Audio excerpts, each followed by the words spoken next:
Hey kiddos, we've made it to the last chapter in our Junie Jones story. So this chapter is called May's Big Surprise. And when we left off last time, Junie B had to put May's gift in the bag. Now, she had tattoos for her family, she had a squeeze-a-burp for herself, and she had some coal. So it seems like she just put some coal in May's bag. And May is really, really excited about the Christmas party. She's excited that somebody got her a gift because she doesn't actually have any friends and she feels really lonely when she's at school. So let's see what happens. This chapter is called May's Big Surprise. Room 1 went to lunch. I did not eat my sandwich. Also, I did not eat my carrot sticks because how can I even swallow stuff when my stomach still feels sickish? I kept thinking and thinking about what I did. Only it didn't even matter anymore because now it was too late. After we got back from lunch, Mr. Scary put on a Santa hat and he passed out cake and cookies and punch. Plus also, he gave everyone a candy cane. After that, he went back to our gift sacks and he folded their tops shut. Okay, everyone, this is the moment we've all been waiting for. Ready for me to deliver the secret Santa gifts?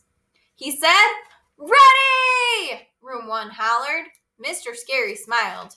When I give you your gift sack, please keep it on your desk, he said. Then, when everyone has their sack, we will open them all together. May jumped up and clapped. That's a deal, mister, she said, real silly. Then she sat back down and she sang Frosty some more. And all of room 1 started singing with her. Except for me, because I still did not feel cheery about what I did. And there was nothing I could even do about it. Pretty soon, Mr. Scary handed her her sack. She stood up and skipped around her desk again. She was still belting out Frosty. I drummed my fingers on my desk. Okay, now her joy is actually getting on my nerves, I said, just to myself. Finally, Mr. Scary gave me my gift sack, too. Thank you, I said. Only I did not actually feel that happy, because May's gift kept staying on my mind. As soon as all the sacks were passed out, Mr. Scary walked to the front of the room and he beamed real big. Okay, everyone, when I count to 3, we'll open our gifts. Ready? He said. Ready! We shouted. Mr. Scary started to count. 1, 2, 3. Then whoosh! All of the children pulled out their gifts at once, except not me again, and not May. Instead, she just stared in her sack. And she sat there, real frozen. Her face had shock on it. Lenny turned around to see what she got, but May didn't move. What did you get, May? He asked. What's wrong, huh? What's wrong? May didn't answer. Then Jose turned around too, and so did Herb, and Sheldon, and Shirley. What's wrong with May? They all said. Is something wrong with May? May kept staying frozen. Finally, Mr. Scary came back to her desk. He bent down next to her. May, is there a problem? He asked, real quiet. May did a big swallow. Her eyes had a little bit of tears in them, I think. Then, very slow, she handed him the gift sack and he looked inside. His mouth dropped open at the sight. Oh, he said. Oh, my. He gave it back. May looked up at him. I can't believe anybody would do this, she said real soft. Do what, May? Asked Sheldon. May breathed real deep. Then she reached into the bag and she pulled out her gift. Everyone gasped real loud. They could not believe their eyeballs, I tell you. They waited to get their breath back. Everybody started shouting all at once, "The squeeze-a-burp! The squeeze-a-burp! Someone got May the squeeze-a-burp!" "That thing costs a fortune," called Shirley. "Squeeze it!" yelled Sheldon. "Yeah, squeeze it!" yelled the children. May started to grin. Then she stood up kind of slow and she gave that thing a squeeze. And it burped beautifully. Room 1 laughed their heads off. "Do it again! Do it again! Do it again!" they shouted. And so May burped again. And room 1 laughed again. And they kept going on and on like that. Finally, May sat down for a second and she fanned herself with her hand. "I think I'm being popular," she said, very stunned. Here's the picture.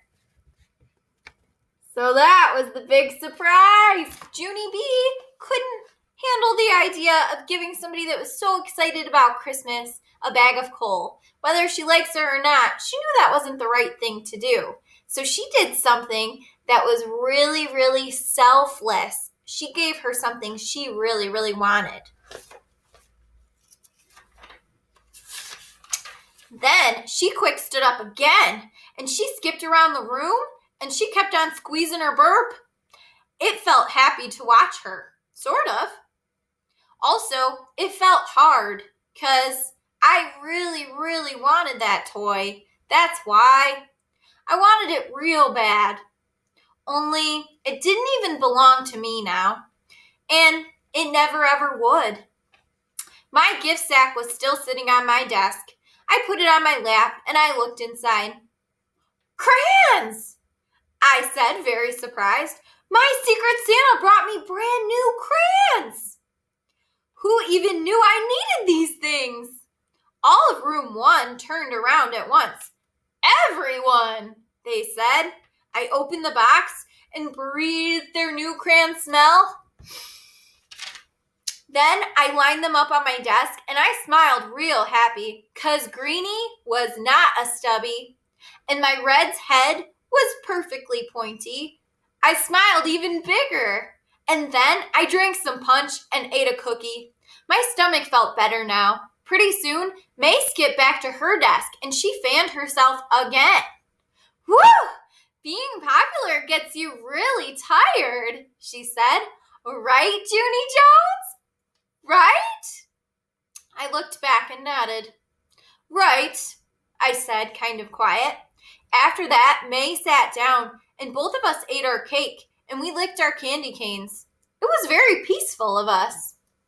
We were having goodwill, I believe. After May finished, she wiped off her mouth with her napkin. "Well, I'd better get back to my skipping now," she said. "I have a lot more burping to do before the bell rings." She jumped up from her chair, but instead of skipping away, she just stood there with a squeeze-a-burp. And then she smiled at me. Then all of a sudden, she reached across the aisle and she put it on my desk. "Want to try it, Junie Jones?" she said. "Want to do a burp?" I raised my eyebrows, very shocked. "Really, May? No kidding? You would really, really let me do that?" Then, before she could change her mind, I quick picked it up and I squeezed that thing as loud as I could, and wowie wow wow, it was the biggest burp of the day. May clapped and clapped. "Ha! That was a good one, Junie B," she said. "You did good." The words floated inside my head. I smiled. I did good. After that, May picked up her toy and she started to skip away. Then, whoa, hold the phone. It hit me like a brick. I jumped up and I grabbed May's arm. "Wait a second, May. Did you just say my bee?" I asked, "'Cause I really, really thought you said my bee just now. I'm almost positive you did, in fact." May tapped on her chin. Really? She asked. I said you're B? That's funny. Then she did a little smile, and she skipped away. I sat there a second. Then my whole face got happy. Only I don't even know why, because I still really wanted to squeeze a burp, I tell you. And how come did I feel good inside? Maybe when I got home from school, Philip, Johnny, Bob would help me figure it out. But for right now, there was only one thing I was really, really hoping for. I picked up my new black crayon and I opened my journal. Dear Santa, I really hope that you were watching me just now. That is all, I hope. Love, Junie B.